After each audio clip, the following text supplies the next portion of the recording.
You're listening to Skeptoid. I'm Brian Dunning from Skeptoid.com. The Battle of Los Angeles. Today we're going to turn back the pages to an American UFO story dating from World War II, the Battle of Los Angeles, when, according to modern lore, the United States Army and Navy battled a giant UFO hovering above the city of Los Angeles. It was late February 1942, less than 3 months after the Japanese attacked Pearl Harbor. Residents on the western coast of the United States expected they were next, and so stood ready with hasty fortifications and kept their eyes on the sky. The crews manning the anti-aircraft artillery batteries in Los Angeles had been trained, but lacked experience in actual combat. Only one day before, the Japanese submarine I-17 had surfaced off of Santa Barbara and fired 25 shells at some aviation fuel storage tanks, so the alert level was the highest it had ever been. An attack on Los Angeles was imminent. Just after 2 a.m. on the morning of February 25th, radar picked up a target off the coast. The anti-aircraft batteries in Los Angeles were put on green alert, ready to fire. By 2:21 a.m., the radar target had approached closer, and a blackout was ordered. The radar lost contact with its target, and searchlight beams swept the sky for nearly half an hour. Then, reports of aircraft came in. Over Santa Monica, a balloon carrying a red flare was spotted, and the batteries opened fire at 3:06 a.m. The Battle of Los Angeles was on.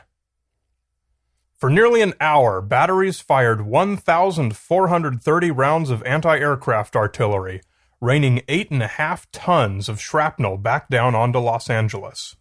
But what did they see? What were they shooting at? Therein lies the rub. Many saw nothing. Some reported balloons. A few reported airplanes. CBS radio called it a blimp. The moon had set at 2:30 a.m., and sunrise was not until 6:30 a.m. Combined with the blackout, it was about as dark can be. The only thing anyone could see was whatever the searchlights struck, which was smoke from the AAA bursts. The Office of Air Force History described the field reports as hopelessly at variance. The most famous photograph from the Los Angeles Times shows a convergence of searchlights onto a single large cloud of smoke. Property damage from the shrapnel was widespread, and since no bombs were dropped and no evidence of enemy aircraft was ever discovered, demands for explanations and investigations followed, both in a scathing editorial in the Los Angeles Times the following day and from the White House. Secretary of the Navy Frank Knox held a press conference that same day to state that it was a false alarm, that no aircraft had been involved, and that the entire incident had been an expensive case of jittery nerves. Chief of Staff George Marshall wrote a memo to President Roosevelt stating the current understanding that airplanes may or may not have been involved, possibly as many as 15, possibly commercial aircraft, at various slow speeds. Given the lack of confirmation that any aircraft were present at all, Roosevelt's response was to ask the Secretary of War to clarify exactly who is authorized to order an air alarm. And that's where the story was left for decades. A false alarm from the opening days of World War II. No mysteries, no strangeness, no aliens, no supernatural element. But of course, as you can guess, it did all eventually appear. It took more than 40 years, but UFO enthusiasts finally decorated the Battle of Los Angeles with some imaginative additions. To understand how it happened, you first have to understand the Majestic 12 papers. In 1987, a group of ufologists, William L. Moore, Stanton Friedman, and Jamie Chandra, announced the existence of several government documents, classified as top secret, that purported to contain a 1947 order from President Harry Truman establishing a group called Majestic 12, an assortment of the usual Illuminati from government, business, and the military. Majestic 12 was charged with handling everything to do with extraterrestrial aliens.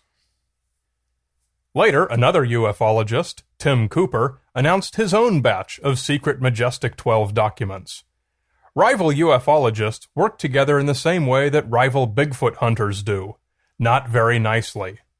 Moore and his proponents launched into Cooper's documents, pointing out clues that prove them counterfeit, and Cooper and his proponents did the same to Moore's documents, revealing the flaws that disproved their authenticity. When infighting among adversarial bamboozlers does all the work revealing each other's hoaxes, it makes the legitimate investigator's job so much easier. Among this tangled mess of hoax documents is a letter called the Marshall Roosevelt Memo from March 5, 1942, stating that 2 unidentified aircraft were in fact recovered after the Battle of Los Angeles, one at sea and one in the San Bernardino Mountains east of Los Angeles. It says, in part, "This headquarters has come to a determination that the mystery airplanes are in fact not earthly, and according to secret intelligence sources, they are in all probability of interplanetary origin." The letter is, of course, properly scuffed up and smudged in the most realistic and dramatic fashion. A PDF of it is available for download from majesticdocuments.com. Hilariously, page 2 of the PDF is an order form to purchase a wide range of UFO-related documents, CDs, and books. Obviously, it's not legal to distribute actual top-secret documents, and the fact that the FBI permits the availability of this, and the many others on majesticdocuments.com, is a pretty good tip-off to the FBI's assessment of their authenticity. Skeptical investigator Philip Klass brought the document's publication to the FBI's attention in 1988, and the FBI quickly concluded that all the documents were fake. So download freely and send in those order forms. As far as I could determine, this letter's late 1980s appearance was the earliest reference to anything UFO-related happening at the Battle of Los Angeles. Since then, of course, innumerable references have appeared on the web. Most UFO websites discuss the battle and show the picture from the LA Times, describing the cloud of AAA smoke in the searchlights as a large craft. But this was not the contemporary identification. For more than 40 years, not a single person associated with the Battle of Los Angeles entertained any thoughts about extraterrestrial spacecraft or aliens, according to all available evidence. At least when you discard the hoaxed evidence. The alien spacecraft angle is purely a post hoc invention by modern promoters of UFO mythology. Modern ufologists seem to have forgotten what the U in UFO stands for: unidentified. They tend to identify such objects as extraterrestrial spacecraft, for reasons known only to themselves, so they should really pick a new term. The Battle of Los Angeles was triggered by true UFOs, something spotted in the sky that nobody was able to definitively identify. Most gunners reported never seeing anything at all, and simply fired at wherever they saw other airbursts. For this, the gun crews were officially reprimanded. The Office of Air Force History says in its 1983 report entitled "The Army Air Forces in World War II," "A careful study of the evidence suggests that meteorological balloons, known to have been released over Los Angeles, may well have caused the initial alarm. This theory is supported by the fact that anti-aircraft artillery units were officially criticized for having wasted ammunition on targets which moved too slowly to have been airplanes. After the firing started, careful observation was difficult because of drifting smoke from the shell bursts. The acting commander of the anti-aircraft artillery brigade in the area testified that he had first been convinced that he had seen 15 planes in the air, but had quickly decided that he was seeing smoke. Competent correspondents like Ernie Pyle and Bill Henry witnessed the shooting and wrote that they were never able to make out an airplane." But, of course, to the conspiracy theorists and UFO believers, any report put forth by the Air Force is simply part of the conspiracy, and not to be trusted. So let's play the devil's advocate and assume that interplanetary spacecraft were, in fact, shot down during the battle and recovered, and the government has full knowledge of it, as the ufologists expect us to believe. Then it becomes a question of how they were able to keep this a secret for more than 40 years, retroactively change the newspaper accounts, change the radio reports, pay off or kill everyone who participated, pay off or kill everyone in Los Angeles who witnessed it, yet continue to allow the top-secret confessions to be downloadable from the Internet. The proposition quickly becomes ludicrous. An alternate explanation, supported by evidence, requires us to make no such absurd leaps of logic or pseudo-scientific assumptions. That the Battle of Los Angeles was simply a case of jittery nerves at a time when every single person in Los Angeles was living in daily fear for their lives from imminent Japanese attack.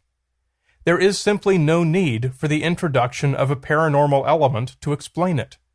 Whenever you hear a tale from history that involves alien spacecraft or any other paranormal element, you should always be skeptical. Skeptoid is made possible only by support from listeners like you. Come to Skeptoid.com and click on Support Skeptoid. You're listening to Skeptoid. I'm Brian Dunning from Skeptoid.com.